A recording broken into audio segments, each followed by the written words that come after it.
Advantage Assam 2.0 সম্পন্ন হোৱাৰ পিছত অসমত বহু উদ্যোগ আহিছে আৰু তেওঁলোকে মাটি বাৰীও বিচাৰিছে।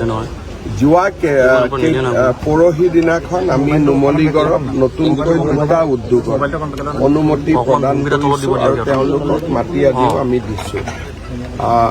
আৰু বহুবিলাক উদ্যোগ আহিব। আমি চৰকাৰৰ যিখিনি খালী মাটি আছে সেই খালী মাটিখিনি যাতে দখল হ'ব নোৱাৰে, বাউণ্ডেৰী ৱাল মাৰা আৰু এখন ঔদ্যোগিক পামলৈকে ৰূপান্তৰ কৰা, এই কামখিনি আমি কৰি আছোঁ। এই মাটিখিনি যথেষ্ট গুৰুত্বপূৰ্ণ মাটি, কিন্তু ইয়াত অকণমান সমস্যা আছে। যেনে কিছু মানুহৰ ম্যাদী পট্টা আছে, তেওঁলোককো আমি হয় ম্যাদী পট্টাখিনি ল'ব লাগিব, নহ'লে তেওঁলোকক একাষৰীয়াকৈ যি মাটিত আছে সম পৰিমাণৰ মাটিত তেওঁলোকক হস্তান্তৰ কৰিব লাগিব। মাটিখিনি লিকুইডিটিৰ হাতত আছে, তাৰ পৰা অসম চৰকাৰে ল'ব লাগিব। গতিকে এটা প্ৰচেছ এটা আছে।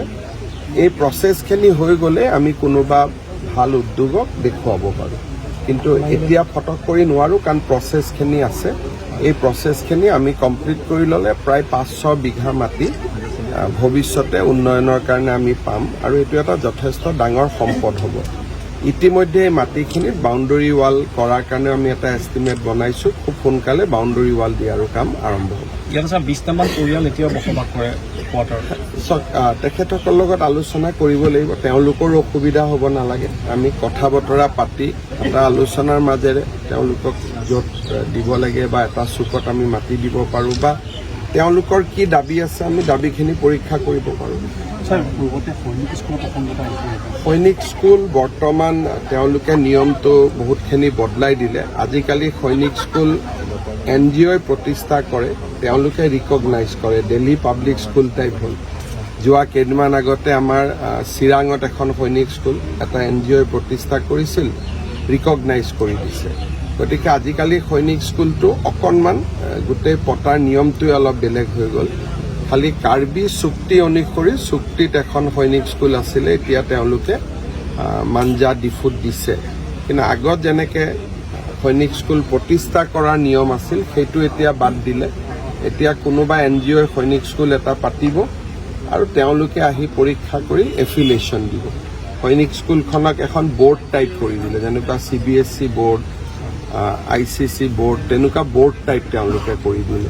সেইকাৰণে ইয়াতে ধৰক কোনোবা মানুহে আগবাঢ়ি আহি সৈনিক স্কুল পতা নপতা এটা বেলেগ কথা আছে, কিন্তু চৰকাৰে যিহেতু বহুত শৈক্ষিক প্ৰতিষ্ঠান, বিশ্ববিদ্যালয়, ডাঙৰ মেডিকেল কলেজ, ইঞ্জিনিয়াৰিং কলেজ আজিকালি আমি নিজে কৰি গৈ থাকোঁ।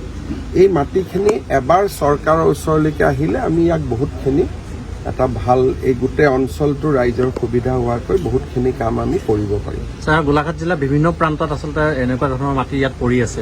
আমি চেষ্টা কৰি আছোঁ। এতিয়া যোৱা পৰহি দিনাখন মোৰ DC বিলাকৰ লগত VC হৈছিলে যে আপোনালোকে মাটিবিলাক এতিয়া সংৰক্ষণ কৰক, আৰু কাৰোবাক যদি এলটমেণ্ট দিছিলে, যিটো পাৰপাছত এলটমেণ্ট দিছিলে সেই কামটো নকৰিলে, মাটিখিনি ঘূৰাই লৈ আহক। বেদখল কৰাৰ অভিযোগ উঠিছে বহুতে। বেদখলৰ বিষয়টো অলপ বেলেগ ধৰণৰ হৈ যায়, সেইটো ক'লে আৰু এটা কনফ্লিক্টৰ কথা আহি যায়। কিন্তু যিখিনি মাটি অন্ততঃ খালী আছে তাক আমি প্ৰথম এটা সংৰক্ষিত কৰি লওঁ। যোৱা কেইদিনমান আগতে মই গোৱালপাৰাতো গৈছিলোঁ। চৰকাৰৰ খালী মাটিখিনি মই সংৰক্ষণ কৰাৰ চেষ্টা কৰি আছোঁ।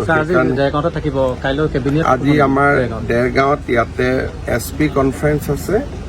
কালি এখন কেবিনেট হ'ব, কিন্তু কেবিনেটখন তেনেকুৱা কেবিনেট নহয় য'ত আমি জিলা সদৰত গৈ কৰোঁ।